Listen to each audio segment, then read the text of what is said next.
Hello everyone. Let us look at slicers and filters.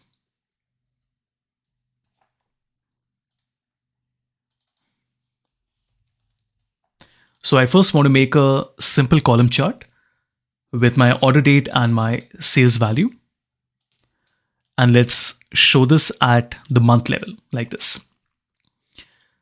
The slicer is exactly how it sounds. It's a way of slicing the data. So if I make a slicer and I keep my order date in it, you will notice it becomes a between slicer like this. Let me also add a border and shadow as we always do.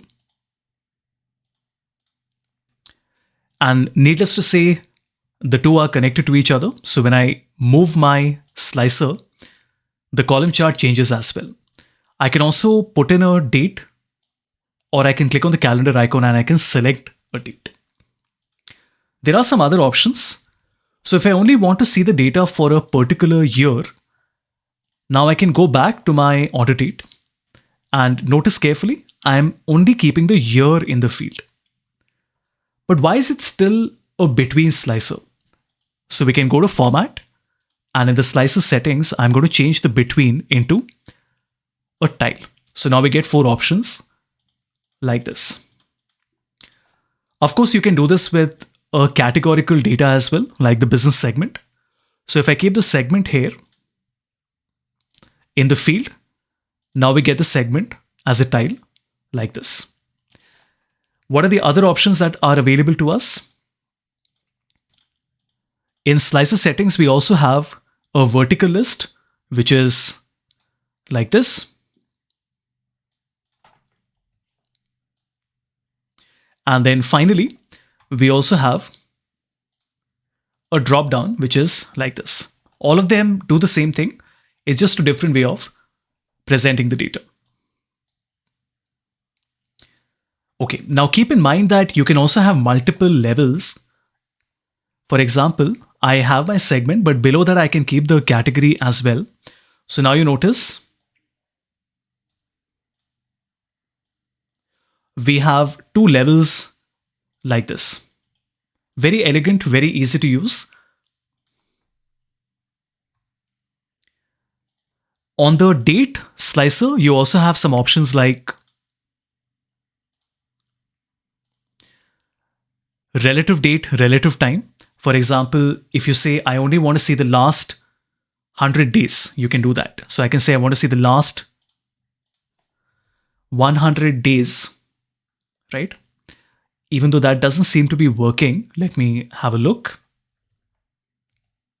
Okay. So if I say I want to see the last 500 days, you see it only shows me the last 500 days. Then you also have a before and an after in case you only want to see the data after a certain date or before a certain date. Of course, the color and the size, all of that can be changed in the formatting option. Let's look at a filter now. So there are 3 types of filters that we have. So when I go to the filters pane, something we haven't used so far, you will see that there are 3 types of filters. We have filter on the current visualization, we have filter on the page, and we have filter on all the pages. I think these are all self-explanatory. So when you select filters on the current visual, it is only applied to the current visualization. Let me just make another pie chart so I can show you.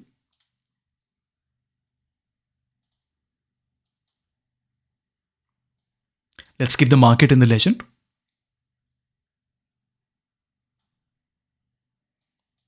Like this. Now, if I select my pie chart and I apply a filter on the current visual, let's say I want to look at one of my business segments. So I'll keep this segment in the add data field option. And if I select consumer segment or corporate or home office, you notice the filter is only being applied to the pie chart, not to the column chart. If I keep my segment on filters on this page, now you can see that whenever I click on any one of these, it applies to both the visualizations.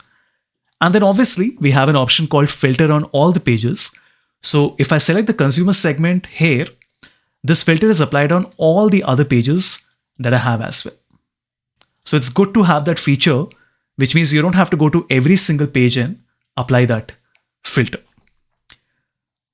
How do you decide when to use which one? Should you use a filter or a slicer? It really depends. Typically, a slicer would be used when you want to give the end user control. You want to allow the end user to also be able to move things around. But the filter pane doesn't take up any space on the screen.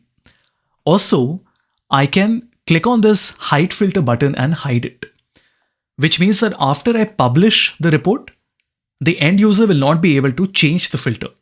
That means that I have selected the consumer segment as the author of the report, and the end user can only see the consumer segment. They can't see any of the other segments. But remember, if you don't hide it, then the end user can still change it. So make sure to hide it before you publish it. One last thing I wanted to show you was that when you have a slicer like this, and I copy it and I keep it on another page, now it asks me, would I want to sync it or not sync it? Now for the moment, I'm selecting not sync because we can always sync it later. Now what this means is that when I go to view and I select sync slicers, it is giving me a list of all the pages that I have, and it is giving me two options. The first is sync and the second one is visible. Now you notice that this slicer is presently only created on two of the pages. One is the filter, one is the slicers. As you can see, one is here, the other one is here. What if I want to add it to maybe my scatter chart as well for some reason?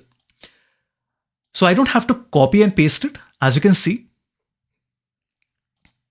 I can just go to my slicer and I can simply select the scatter, and now you notice it gets added to my scatter chart as well in the same position. But think about it. If I change it on the scatter, of course the change is happening on the current page, right? But do you think the change will also happen on the other pages? So that means that when I change it here, 15th January is what I've selected, you notice that it does not change on the other pages. Now, if you want that to happen, then you have to select the sync option as well, which means I want to sync all the three pages, which means that this slicer is visible on all the three pages and it is also synced with all the three pages, which means that if I make a change here, the same change is applied to the other pages as well. So it's actually a very simple topic, but you just have to understand why do we need it, right? We need it because sometimes we want to have a slicer and we want that when the user selects something, the user should not have to go to every page and select the same options. So this is very cool because you're able to make a change on one page and it reflects on the other pages as well at the same time.